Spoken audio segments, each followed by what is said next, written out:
Hello students, आज का हमारा टॉपिक है न्यूमेरिकल इंटीग्रेशन। न्यूमेरिकल इंटीग्रेशन होता क्या है? Numerical integration is the process of evaluating approximate numerical value of the definite integral a to b fx dx from the set of given tabulated values of the integrand fx। देखो, वैसे तो हम numerical मतलब integration जो भी हम find out करते हैं वो सिंपली हम ये ऐसे फाइंड आउट करते हैं, लेकिन यहाँ पर बात कर रहे हैं हम न्यूमेरिकल इंटीग्रेशन। मतलब जो हम पेपर पढ़ रहे हैं न्यूमेरिकल एनालिसिस, उसमें हमारे पास क्या गिवन होता है? टेबल गिवन होती है, जहाँ पर हमारे पास एक टेबल में x की वैल्यूज़ गिवन होती है, इधर fx की वैल्यूज़ गिवन होती है। तो यहाँ पर जो हमें डेफिनेट इंटीग्रल फाइंड आउट करना है वो किसके बिहाफ पर करना है? जो हमारी टेबल में वैल्यूज़ गिवन है उनके बिहाफ पर। तो हमारा सबसे पहले जो फॉर्मूला आता है इन न्यूमेरिकल इंटीग्रेशन के केस में वो है न्यूटन कोट्स क्वाड्रेचर फॉर्मूला। इस फॉर्मूले में हमें करना क्या है? हमारे पास हमें फाइंड आउट क्या करना है? एक ऐसा इंटीग्रल फाइंड आउट करना है और उसके कोरस्पॉन्डिंग ये फॉर्मूला फाइंड आउट करना है कि हमें जो न्यूमेरिकल वैल्यू है वो, जैसे हम इंटीग्रेशन करते हैं, इंटीग्रेशन का मतलब क्या होता है कि एरिया अंडर कर्व, जो हमारे पास जो y is equal to x जो फंक्शन है उसका हम ग्राफ ड्रॉ करते हैं, और उस जो हमारी जो कर्व आई है उसके अंडर जो भी एरिया है हम उस एरिया को फाइंड आउट करते हैं किसमें? इंटीग्रेशन में। तो ये तो है हमारी सिंपल इंटीग्रेशन की बात। लेकिन जब हम न्यूमेरिकल इंटीग्रेशन की बात करते हैं तो हमारे पास ये देखो, टेबल में हमारे एक्स नोट गिवन होता है, फिर x nought plus H given होता है, x nought plus 2h given होता है, लास्ट में हमारा x nought plus NH given होता है। जो भी हम टेबल बनाते हैं हमारी न्यूमेरिकल एनालिसिस में, उसके corresponding y nought, x nought plus h, ये हमारा x1 है। देखो, जो हमारे आर्गूमेंट्स हैं, जो हमारी x की वैल्यू जो होती है उनको हम आर्गूमेंट्स बोलते थे। तो पहला आर्गूमेंट क्या है? a, दूसरा एक्स नोट प्लस एच, ये हमारा x1 है, this is x nought and up to so on. जो हमारा लास्ट वाला एक्स नोट प्लस एच जो है वो है हमारा एक्स नोट प्लस एच, उसको नाम दे रहे हैं हम b का। मतलब जो हमारा इंटरवल बन रहा है वो कहाँ से कहाँ तक बन रहा है? a से लेकर b तक। और अगर हम बात करें किसी इंटरवल की लेंथ की, तो कैसी होती है लेंथ इंटरवल की? जो लास्ट वाला इंटरवल का लास्ट वाला एलिमेंट होता है उसमें से घट जाता है शुरू वाला एलिमेंट, तो b minus a by n इसकी क्या हो जाएगी? लेंथ। तो अभी हम बात कर रहे थे किसकी? आर्गुमेंट, उसके कोरस्पॉन्डिंग ऑर्डिनेट। तो अगर हमारा आर्गुमेंट एक्स नोट है तो उसके कोरस्पॉन्डिंग हमारा ऑर्डिनेट वाई नोट। अगर एक्स नोट प्लस एच मतलब x1, जो हमारा ये वाला आर्गुमेंट है वो है हमारा x1 और इसके कोरस्पॉन्डिंग ऑर्डिनेट है हमारा y1। ऐसे ही जब x2 है मतलब एक्स नोट प्लस एच, उसके कोरस्पॉन्डिंग y2, और जो लास्ट वाला हमारा xn है उसके कोरस्पॉन्डिंग है हमारा yn। अब हम इंटीग्रेशन फाइंड आउट करेंगे इन जो हमारी ये जो वैल्यूज़ गिवन है, टेबल वाली वैल्यूज़ मतलब tabulated values according to this definition, उसके कोरस्पॉन्डिंग हम इंटीग्रेशन फाइंड आउट करेंगे। तो हम हमारे फॉर्मूले के अकॉर्डिंग चलते हैं। हमें क्या लेने हैं? हमारे आर्गुमेंट्स इन द इंटरवल। देखो, ये सारे के सारे एक्स की जो वैल्यूज होती है वो हमारे आर्गुमेंट्स ही होती हैं। तो हमारे आर्गुमेंट्स a to b, जो पहला वाला है वो a है और लास्ट वाला है वो b है। तो a to b जो हमारे इंटरवल है उनके बीच में ये हमारे आर्गुमेंट्स है। Has been divided into n equal sub intervals. देखो, जो हमारे आर्गुमेंट है वो n+1 आर्गुमेंट है। देखना एक बार इनको, अगर हम इनको काउंट करते हैं तो ये हमारे n+1 है नंबर में। तो जब हम n+1 को इंटरवल की फॉर्म में डिवाइड करेंगे तो हमारे n इंटरवल्स बनेंगे जो हमारे इक्वल डिस्टेंस पर है। देखो, जो हमारे इनके जो हमारी आर्गुमेंट्स हैं इनके बीच के डिस्टेंस क्या है? X nought plus H minus x naught h है। इन दोनों के बीच की डिस्टेंस निकालते हैं तो भी h आएगी। तो जो हमारे जितने भी ये आर्गुमेंट्स हैं इनकी लेंथ इक्वल है h, और h की वैल्यू हमारी b minus a by n। अब हम जानते हैं हमारा u क्या होता है? x minus x note by H. ये एक्स नोट हमारा ए ही होता है, जैसे हम न्यूटन फॉरवर्ड इंटरपोलेशन फॉर्मूला में पढ़ते हैं। तो u क्या है? हमारा x minus x note by H. यहाँ से अगर हम x की वैल्यू निकालें तो क्या आ जाएगी? X nought plus u h.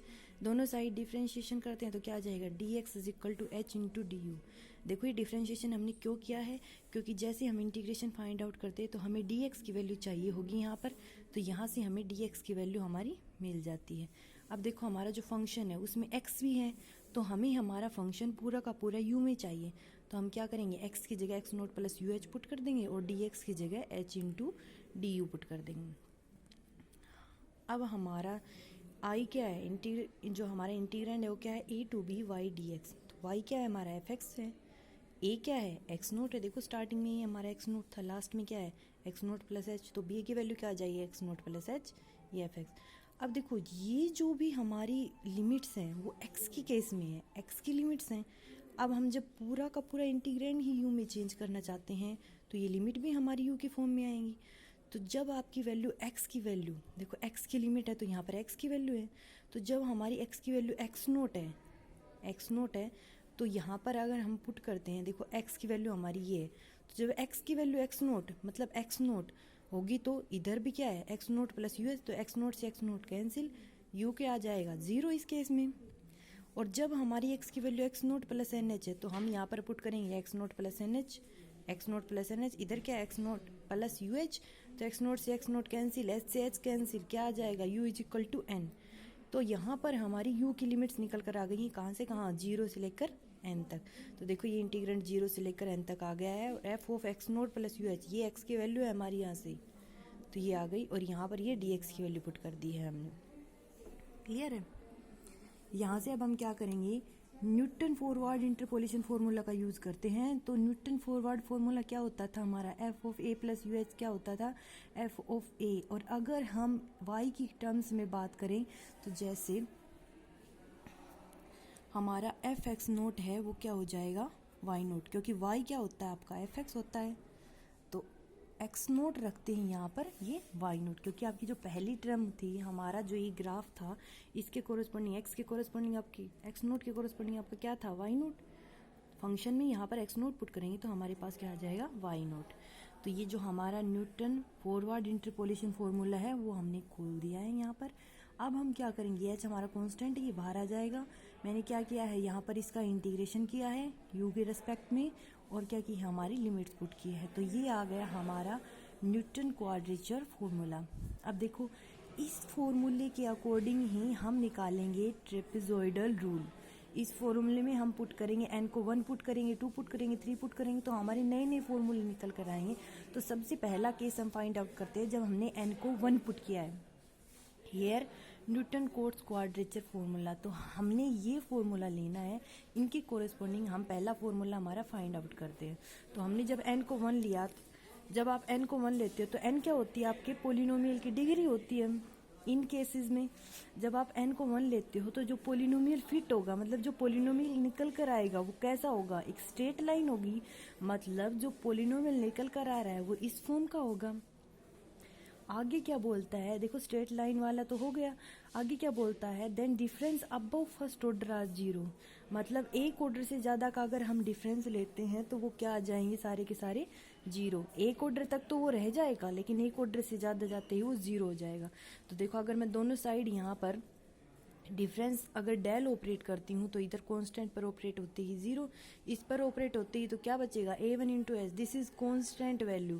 तो अगर एक ऑर्डर से ज़्यादा अबव फर्स्ट ऑर्डर, एक ऑर्डर से ज़्यादा अगर आप ऑपरेट करोगे तो ये वाली वैल्यू जीरो हो जाएगी। तो यही बात तो बोल रहा है, difference above first order are zero. तो हम फर्स्ट ऑर्डर तक ही लेंगे किस केस में, जब आपका n 1 है। तो जब n आपका 1 है तो यहाँ पर हम बात कर रहे हैं क्या, एक्स नोट से एक्स नोट प्लस एच, सिर्फ n को 1 ले रहे हैं। तो जब n 1 था तो यहाँ पर x nought plus n h था ना, तो n 1 होती क्या हो जाएगा x nought plus h, f x d x, तो क्या हो जाएगा h into y nought plus half del y nought. यहाँ पर डेल की पावर में सिर्फ 1 तक ले रही हूँ, क्यों ले रही हूँ, क्योंकि डिफरेंस जो भी है हमारा एक ऑर्डर से जाता है। देखिए ये वाली लाइन यहाँ पर काम आ रही है, difference above first order are zero. तो हमारे पास हमने वाई नोट लिया plus half into del y nought is equal to, हमने डेल वाई नोट की वैल्यू पुट कर दी है वाई 1 माइनस वाई नोट। इसको सोल्व करने पर हमें मिला है half h by two, that is h by two into y nought plus y 1।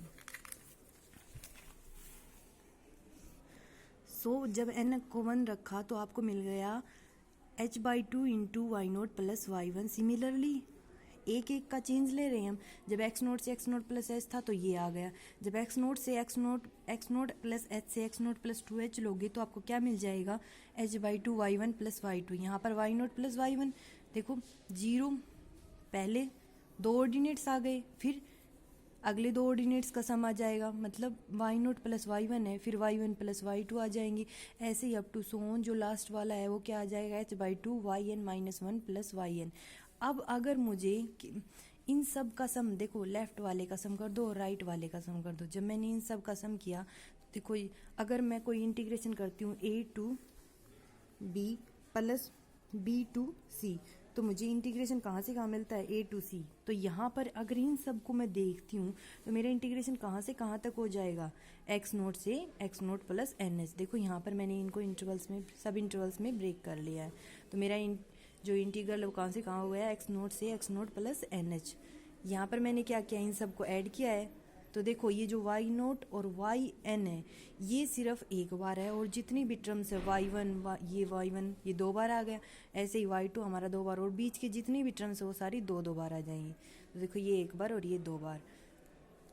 तो ये हमारा फॉर्मूला निकल कर आ गया, x नोट से x nought plus NH f(x) dx क्या होगा, h/2 that is sum of first plus last ordinate. देखो जो हमारा जो ग्राफ था उसमें जो पहला ऑर्डिनेट था और लास्ट वाला, उन दोनों का हमने यहाँ पर देखो पहले और लास्ट का सम लिया है, प्लस 2 टाइम्स ऑफ जो बीच वाले ऑर्डिनेट बच गए, मतलब सम ऑफ ऑल इंटरमीडिएट ऑर्डिनेट्स, बीच वाले जो ऑर्डिनेट बच गए उनका हमें सम लेना है, वो भी 2 टाइम्स। तो ये हमारा फॉर्मूला आ गया। ये जो h थी या क्या थी हमारी, 2x नोट जैसे हमारी दो आर्ग्यूमेंट थे उनके बीच की डिफरेंस थी। तो ये आ गया हमारा पहला rule, that is trapezoidal rule. कहाँ से निकला है, न्यूटन कोट्स फॉर्मूले से। ठीक है बच्चों, तो ये है आज का हमारा लेक्चर।